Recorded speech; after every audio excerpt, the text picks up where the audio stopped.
Can you believe that there are nearly 400,000 children in America right now that are in foster care? Can you also believe that out of these 400,000 children, which is nearly 500,000, only a quarter of these children would actually be adopted? According to the U.S. Department of Health and Human Services, nearly 20,000 of these children will turn 18 while in foster care. This means they have spent the majority of their childhood in the foster care system without a family, without a home. Not to mention children that are over the age of 8 that have special needs, medical conditions, and even come from different cultural backgrounds have even less chances of getting adopted. That is nearly 500,000 children in America now that do not have a home.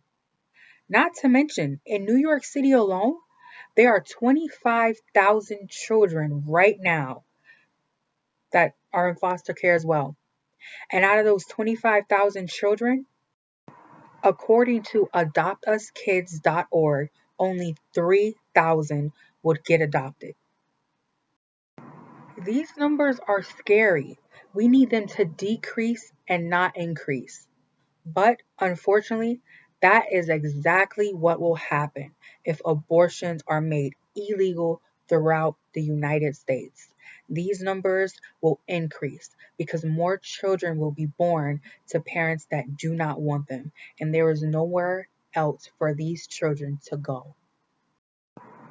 Children in foster care who are left without a home, they're less likely to have a good education system, which means that without a good education, they are less likely to get good paying careers as an adult, which is alarming because without a good paying career, you're going to struggle the majority of your adulthood because of financial hardships.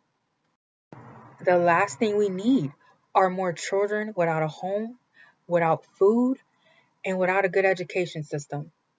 This is not going to result in good outcomes at all. Abortion should be a woman's choice. Forcing a woman to continue with the pregnancy is wrong, and it's not the government's right to decide that.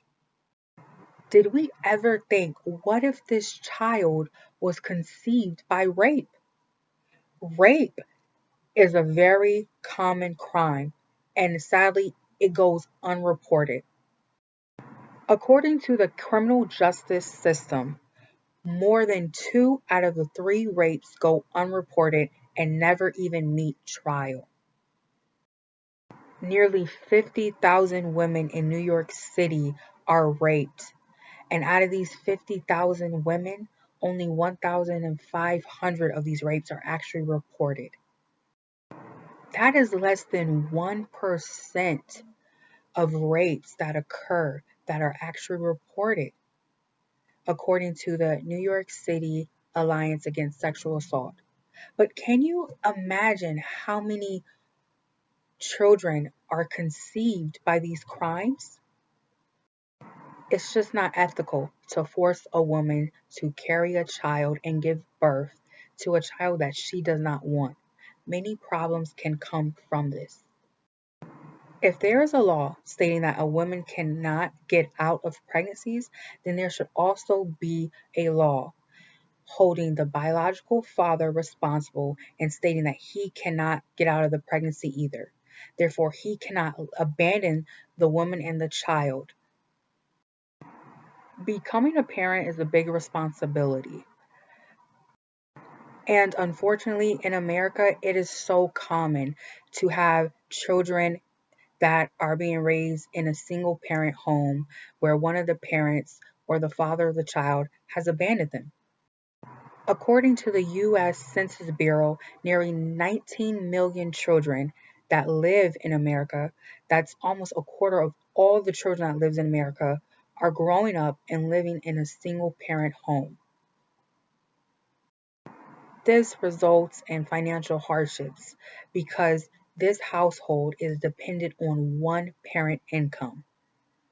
And it's sad because some parents with two incomes still can't support a household. So just imagine carrying the responsibility of a household and children with one income. This is why abortion should be a woman's choice, because many things can go wrong if a child is birthed and there's no one to take care of it, the parents can't afford it, and if the parents simply aren't ready to raise a child. Not to mention, pregnancy is very hard on the body at times. Many complications can arise from a woman being pregnant, and sad to say, a lot of women do not survive childbirth. According to the CDC, Center of Disease Control, nearly 700 women die during labor due to complications. Not to mention, some women develop medical conditions while pregnant, like diabetes. It will be safe to say that if someone has not carried a child or gave birth to a child, they shouldn't have a say or of whether or not a woman should be forced to give birth to that child. Some people may say that abortion is murder because the embryo or fetus should be considered a life. If, let's just say if these were the circumstances, would it be allowed, or should the woman be allowed, to take a life insurance policy out on the embryo, fetus, or unborn child?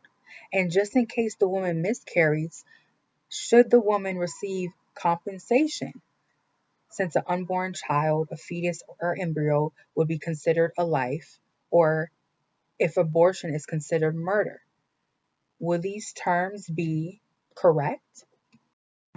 In summary, whether your views of abortion are to wrong or right, it should be a woman's choice because as we see here, women receive abortions for various reasons.